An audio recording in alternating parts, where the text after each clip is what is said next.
Bonjour, pasteur Wanakaisha Khouten, responsable de l'église évangélique numérique virtuelle de Philadelphie. Je suis originaire de Lifou et plus précisément dans un lieu dit Fetahe Pont-Villa. Et pourquoi? Parce que c'est là que je vais placer l'église évangélique numérique de Philadelphie. Quand? Dans peu de temps. Aujourd'hui, je me trouve au sommet du Wantoro. Le Wantoro, pour ceux qui ne savent pas, c'est un endroit très élevé de la ville de Nouméa, voilà, où la particularité de ce Wantoro, c'est qu'il y a des canons. Je vous le montre. Vous avez des canons, voilà.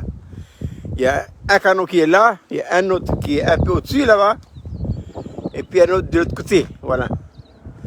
Ce sont des canons qui datent de la dernière guerre mondiale, 14-18, 39-45. Ils sont là comme des souvenirs des monuments. Lorsqu'on voit un canon, quelle est la pensée qui nous arrive? Eh bien, la pensée qui nous arrive, c'est tout de suite la guerre. La guerre. Dieu n'a jamais créé les hommes pour faire la guerre entre eux. Non. D'où viennent les guerres? D'où viennent les tensions? D'où viennent les problèmes, les difficultés de la vie? L'origine de tout ça, c'est Lucifer, Belzébul, le prince des démons. C'est lui qui est à l'origine de tout ce qui se passe à l'heure actuelle dans ce monde. Eh bien, ces canons suggèrent quoi? La guerre. Mais nous sommes engagés, nous, en tant qu'enfants de Dieu, à une autre guerre. J'ai dit une guerre spirituelle. Non seulement les enfants de Dieu, mais l'humanité tout entière, à cause du péché dans le jardin d'Éden, est tombée sur la coupe de Lucifer. Et maintenant, c'est la guerre. Voilà. Il y a une épître, il y a une lettre dans le Nouveau Testament, c'est l'épître de l'apôtre Paul aux Éphésiens, où Paul parle de deux choses. D'une part, de notre position, souveraineté en Jésus-Christ dans les lieux célestes, et d'autre part, il nous parle aussi de la guerre spirituelle. En effet, derrière ces guerres humaines, se trouvent les forces spirituelles. Ce sont eux qui sont derrière. Hein. Non, non, ils existent fort bien. Ils veulent nous faire croire que ce sont des idéologies. C'est pas vrai. Hein. C'est le pur mensonge. Hein. Les forces occultes, les forces sataniques, et qui existent bien. Et leur chef, c'est qui?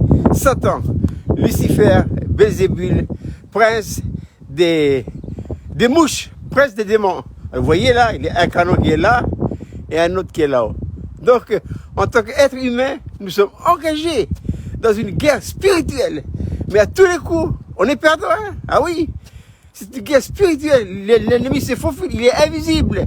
Mais Paul, dans sa lettre aux Éphésiens, nous donne l'arme. Il nous donne les armes efficaces pour pouvoir lutter contre ces forces du mal. Ainsi, Paul dira dans sa lettre aux Éphésiens, car nous n'avons pas à lutter contre la chair et le sang, mais contre les autorités et les dominations dans les lieux célestes. Donc, avec cette guerre spirituelle, Paul nous énumère les armes spirituelles que tout enfant de Dieu doit se revêtir afin de tenir ferme contre ces forces du mal. Je répète, ce sont des forces qui existent bel et bien. Ils rôdent, ils tournent autour de nous. Hein. Il nous faut croire qu'ils n'existaient pas, mais ils existent bel et bien. Hein. Voilà. Donc, et d'ailleurs, n'ayez aucune crainte d'eux. Ils montent là-dedans, mais ils sont impuissants. Ils sont impuissants si nous rangeons du bon côté.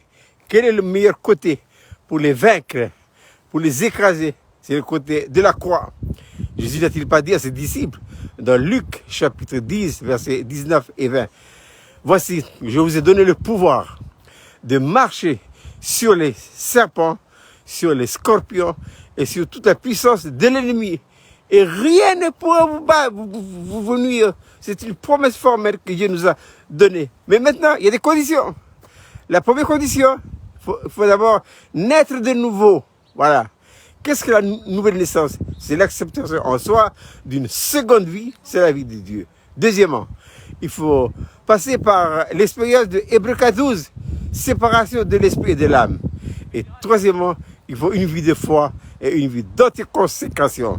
Si ces conditions sont respectées, eh bien, on peut écraser la tête des serpents écraser la tête des scorpions, écraser toutes les puissances de l'ennemi. Et rien ne pourra vous nuire. Je le dis par expérience. Hein. Ah oui, je l'ai fait maintes et maintes fois. Et à tous les coups, ça marche. En Christ, nous sommes plus que vainqueurs. N'oublions pas, hein, tous les maux, tous les aléas de la société, les guerres, les famines, tout ça, qui se trouvent derrière, cachés.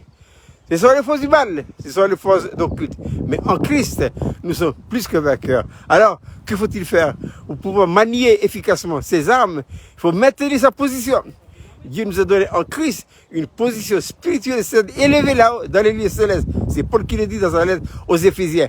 Il nous a ressuscités ensemble et nous a fait asseoir ensemble avec lui dans les lieux célestes. En Christ, nous sommes plus que vainqueurs contre ces forces occultes, ces forces du mal. Il ne me reste plus qu'à vous souhaiter, sur ces belles photos d'un canon au Wanturo, de passer une très belle et agréable journée. À la prochaine fois pour une prochaine vidéo. Au revoir.